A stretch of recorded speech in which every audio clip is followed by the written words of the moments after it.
Nairobi CBD, dakika 2 za mvua, 2 minutes, watu washaanza baa kukwama. Sakaja must go. Na kama hata amegonga kitu. Oh my goodness, this is so bad.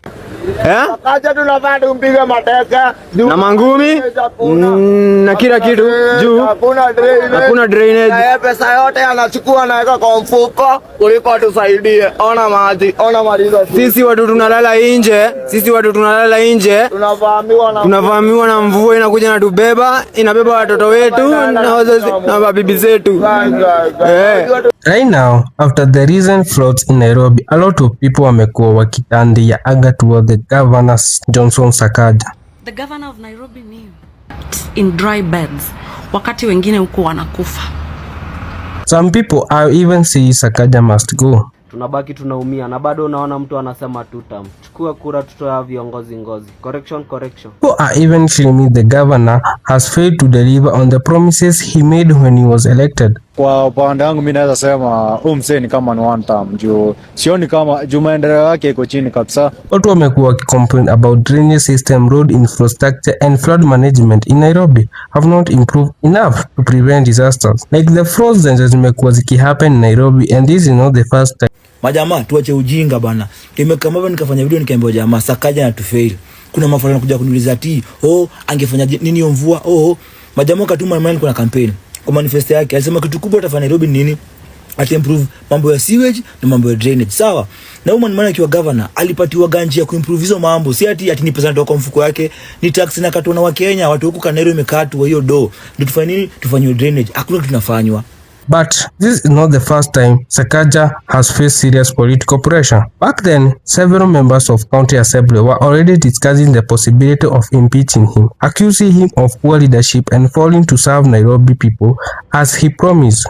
A section of Nairobi County Assembly members have renewed efforts to impeach Governor Johnson Sakaja. The MCAs, led by Minority Leader Waithera Chege, accused the governor of failing to fulfill development promises despite a similar motion being halted last year. We need only 42 signatures to ensure that the motion is presented to the county assemblies. We already have 55. I think we had enough numbers. The threshold we have hit, and I think that by next week we'll be able to ensure that we file the motion to impeach the governor of Nairobi. However, the situation changed when political support from President William Ruto ended up to help Governor Sakaja, and he wasn't impeached. And lucky enough, Governor Sakaja was given a chance to kumaliza his term as governor in Nairobi. But it seems Sakaja wasn't lucky enough. Just a few months later, Nairobi experienced very heavy rains that ended up causing serious flooding in different parts of the city. Many roads were covered with water, and in some areas, people could not even move around easily.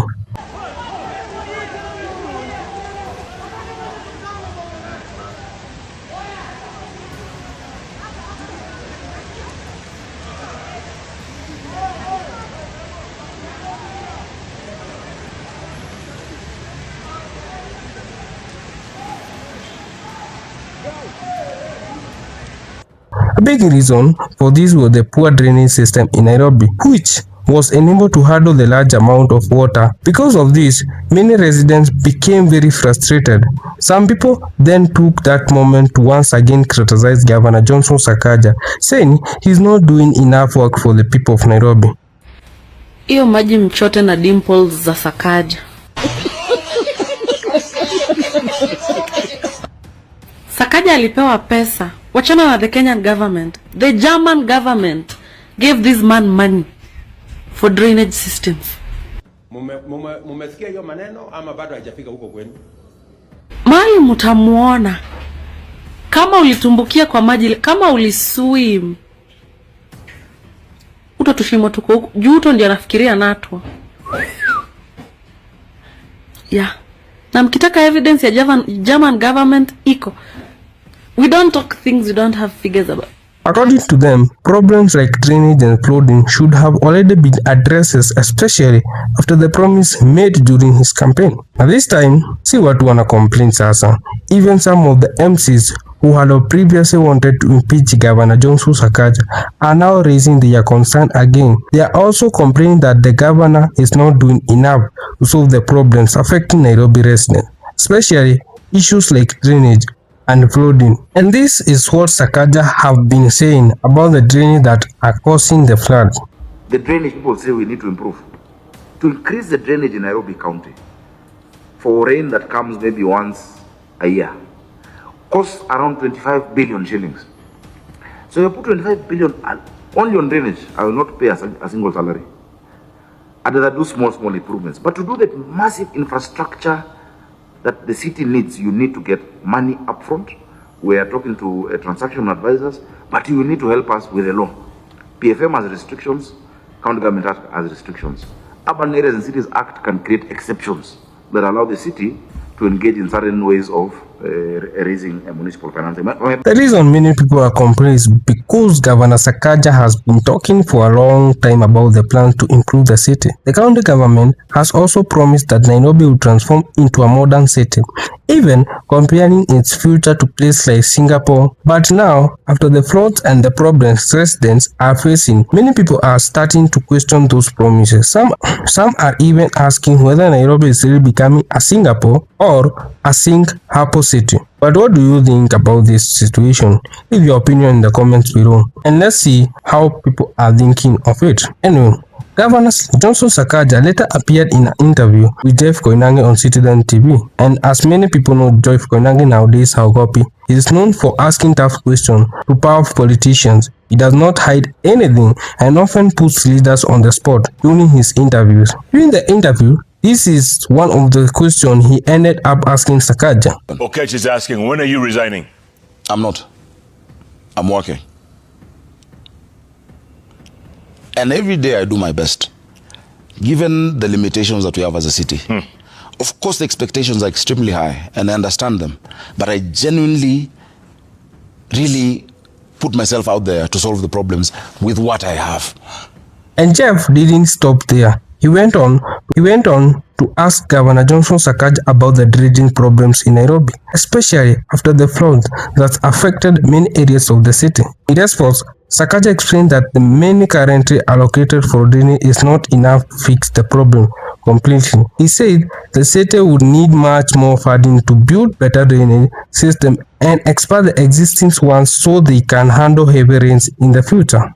You mentioned drainage, Governor. Yes. Drainage failed. Waterways failed. Yeah. I mean, what went wrong? The drainage that we have, Jeff, is not built for this capacity of rain. And I clearly, and I think you showed it in the story before, explain the sheer amount of money that is needed, to expand it to a rapidly urbanizing city. It's not money that the county on its own can be able to get. Remember also the different categories of roads.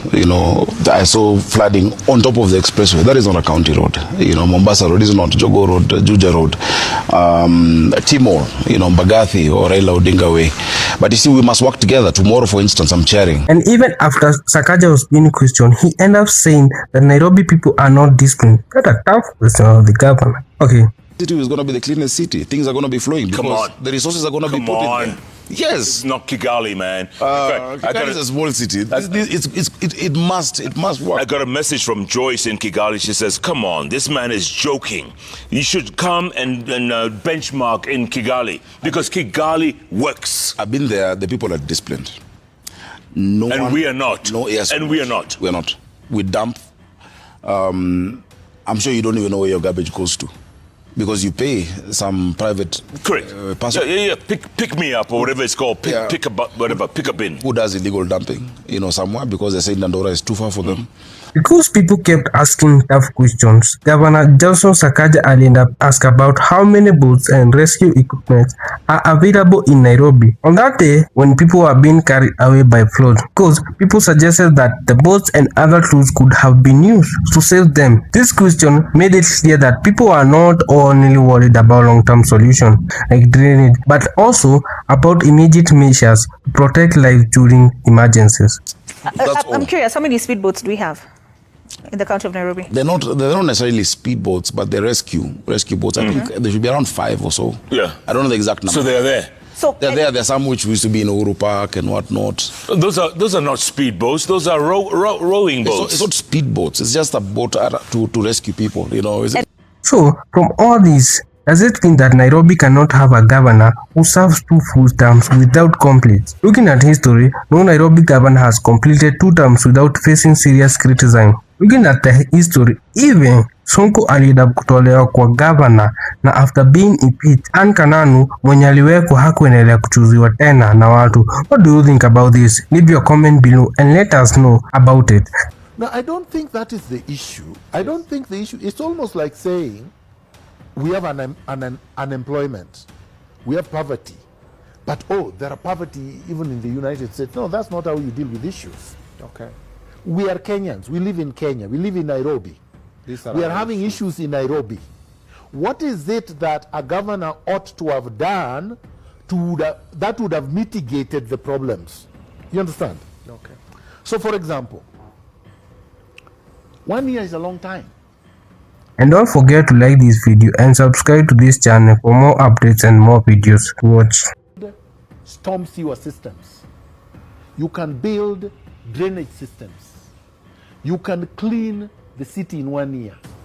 You can put in place infrastructural plans to deal with problems we've always had for the last 60 years. Has he done any of that? No. The money that he's been collecting, the money that the national government has given as required under the Constitution to Nairobi, where has it gone?